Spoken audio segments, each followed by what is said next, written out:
இன்று திமுகவினரோ அதிமுகவினரோ என்ன மாதிரியான ஒரு அரசியல் பண்றாங்களோ, நாங்கள் வந்து சராசரி மக்களை விட உயர்ந்தவர்கள், நாங்க பாத்தீங்கன்னா எவ்வளவு பெரிய ஆளு, நாங்க அரசியல்வாதிகள், நாங்க ரோட்டுக்கு நடுவுல போவோம், பொதுமக்களுக்கு இடைஞ்சூறா இருப்போம், நாங்க பெரிய பந்தாக்காரங்க அப்படின்னு சொல்லி பகுமானம் பண்ணிக்கிட்டு இருக்காங்கல்ல, அந்த பகுமானத்தை தான் தாவேக்காரங்க இன்னைக்கு பண்ணிக்கிட்டு இருக்காங்க. என்ன திமுக இருக்கக்கூடிய ஒரு மாவட்ட செயலாளரோ அதிமுக இருக்கக்கூடிய ஒரு மாவட்ட செயலாளரோ என்ன மாதிரியான ஒரு பகுமானத்தை பொதுவெளியில் பண்ணுவானோ அதே பகுமானத்தை இந்த தாவேக்கா மாவட்ட செயலாளர்கள் வந்து பண்ணிட்டு இருக்காங்க. அவங்களுக்காச்சும் 50 வருஷம் 60 வருஷம் ஹிஸ்டரி இருக்கு.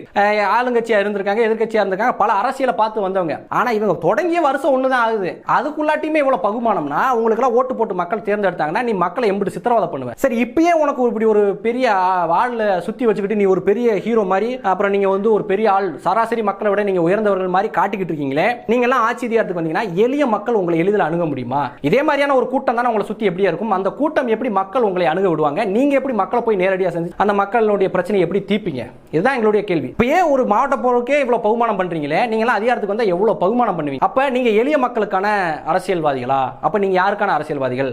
அப்ப நீங்க உங்களுடைய நோக்கம் என்பது மக்களுடைய பிரச்சனையை தீர்க்கக்கூடிய ஒரு போராளி அரசியல் கிடையாது, ஒரு பகுமான அரசியல், ஒரு பண்ணையார் அரசியல், ஒரு பணக்கார தன்மையான அரசியல், அதிகார வேர்க்கை இருக்கக்கூடிய ஒரு பணக்காரர்கள் செய்யக்கூடியது. எனக்கு பணம் இருக்குப்பா, கார் இருக்கு, என்னை சுற்றி ஜெய போறதுக்கு 10 பேர் இருக்கான், எனவே எனக்கு கிட்ட இல்லாத ஒன்று அதிகாரம். அந்த அதிகாரம் இந்த கட்சியின் மூலமா கிடைக்குது, எனவே அதிகாரத்தை நோக்கி நகரக்கூடிய பணக்காரர்களுடைய கட்சியா அப்படின்றதான் என்னுடைய கேள்வி. ஏன்னா நடக்கக்கூடிய விஷயங்கள் அந்த மாதிரி இருக்கு. கொள்கை கோட்பாடு அற்ற பணக்கார பண்ணையார் கூட்டம் தான் இந்த தாவேக்கா கட்சி கூட்டமோ அப்படின்னு தான் தோணுது. ஏன்னா அந்த கட்சியினுடைய ஒரு முக்கிய பொறுப்பாளராக ஒரு பெண்ணை நியமிக்கிறாங்க. அந்த பெண் வந்து பிரஸ்ஸை சந்திச்சு பேசும்போது உங்க கட்சியினுடைய கொள்கையை சொல்லுங்க அப்படின்னு கேட்குறாங்க. அவங்க வந்து பெக்கன்னு முழிக்கிறாங்க. அது வந்து என்ன சொல்றது அப்படின்னா, எல்லாருக்கும் எல்லாரும் கிடைக்கணும் அப்படின்றதான் கொள்கை அப்படின்ற மாதிரி எதையோ ஒன்று உளறி விட்டு போறாங்க. முக்கிய பொறுப்பாளருக்கு அங்கே என்ன கொள்கைன்னு தெரியல.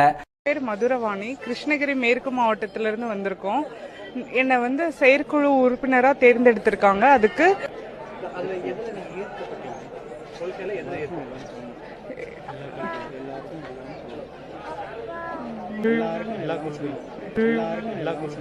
எல்லாருக்கும் எல்லாமே சமமா பகிர்ந்தளிக்கப்பட்டிருக்கு. பெண்கள் கட்சிக்குன்னு ஒரு சரியாக இதாப்பா கொள்கை அப்படின்னு சொல்லும் விதமா அங்க ஒண்ணுமே கிடையாது.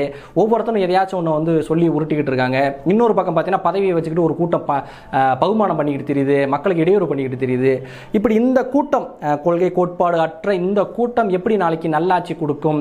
விஜய் அப்படின்ற ஒரு பிரபலம், ஒரு நடிகர், அந்த நடிகருக்கு இருக்கக்கூடிய ரசிகர்கள் அதை வந்து வாக்கா வைத்துக்கொண்டு அதிகாரத்தில் போய் உக்காந்துக்கிட்டு இப்போ இருக்கக்கூடிய திமுக அதிமுக என்ன மாதிரியான ஒரு வளவேட்டை, ஒரு சுரண்டல், ஒரு பகுமானம் பண்ணிக்கிட்டு இருக்கோ அதையே தான் இவங்க பண்ண போறாங்க அப்படின்னா இவங்க எப்படி மாற்றா இருப்பாங்க? இதுவே மிகப்பெரிய ஒரு ஏமாற்றம்.